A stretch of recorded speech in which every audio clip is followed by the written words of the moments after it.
Well, it seems like it's been forever since we were with you guys last. I suppose it kind of has been. It was back in July when we released our last video about the trip to Chattanooga for the National Taekwondo Tournament.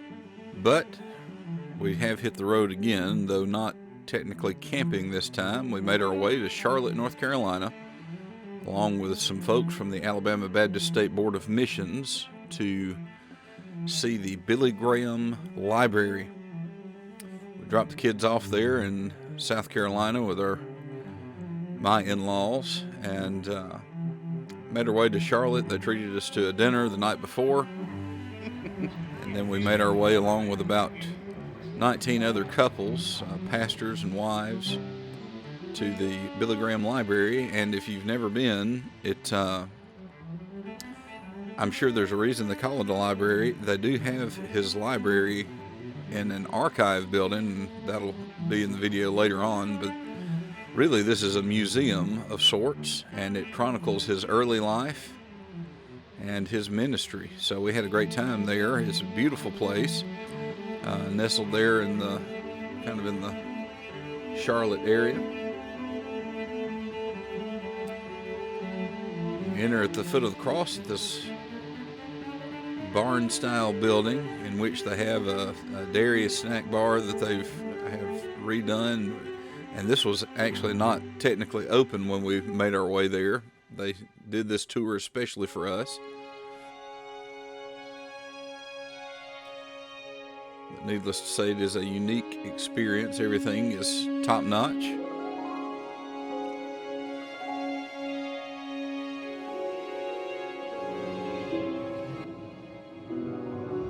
Today, Franklin Graham is keeping evangelism at the center of BGEA and leading it into other new ministries, inviting others to join together in fulfilling God's commission to preach the gospel until Jesus Christ comes again.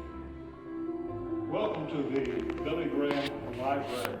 My father once said, people don't come to hear what I say, they want to know what God has to say. What you're about to see and hear may surprise you.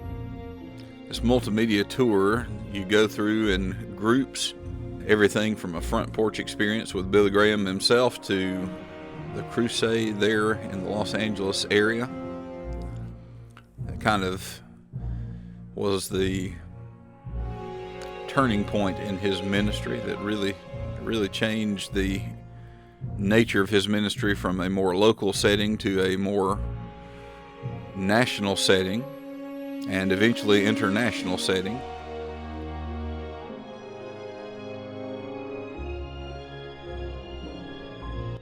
And decided that I had to speak out on it and had to do something about it. I said, no more of this.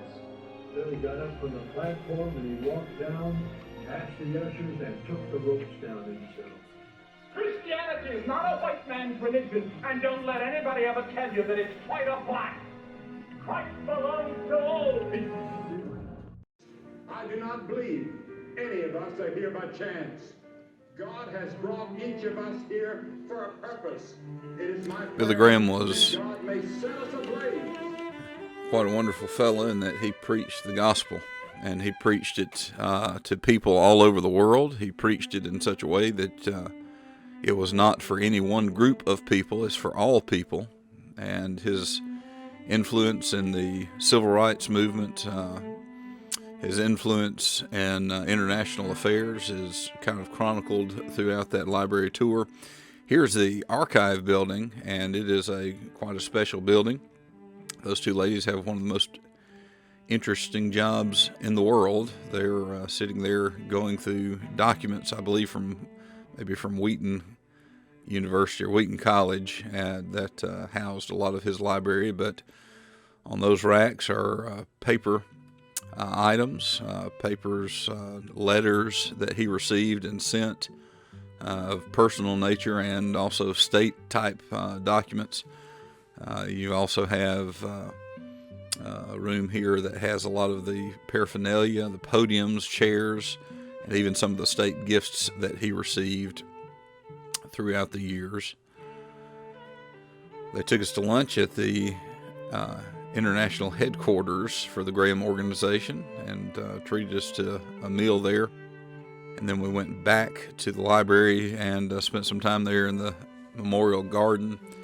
Of course, his grave and Ruth, his wife's grave, are there. But had a great time. It was a great experience. Would definitely recommend it to anybody. And we made our way back to South Carolina and took the kids to the zoo. We hadn't done that in a number of years.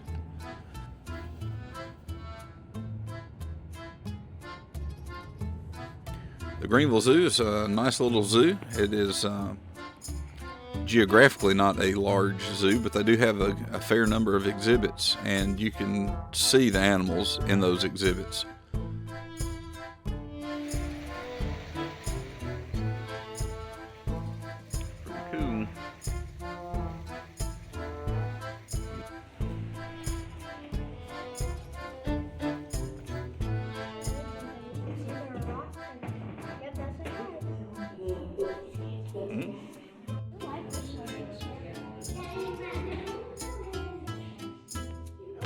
Pretty cool. Then that Friday night, we decided to hang around the Greenville area for a football game for my nephew, and we've not seen him play. Top knot official warm up here.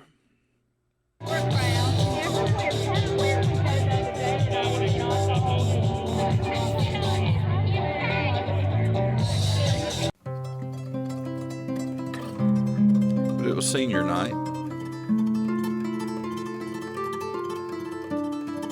Architecture. Next we have number 54, Ethan Turner. His tenacious left guard is escorted by his parents, Carson Erlenbaugh. Katie's sister is not Carl, it is Kaysen is her name. But had a great time getting to spend time with the family there and watch Ethan play in his final regular season home game of his senior year. And Ethan's quite a fellow, and he had some sage advice for his younger teammates. Ethan's advice to his younger teammates: do not pass out on the field.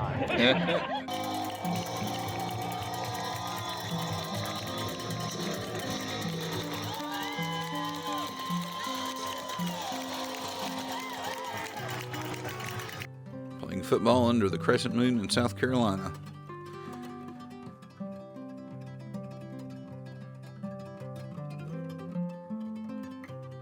And the Knights did pull out the win, but it was about getting to see family, of course. So we had more fun than a monkey with a barrel or something like that.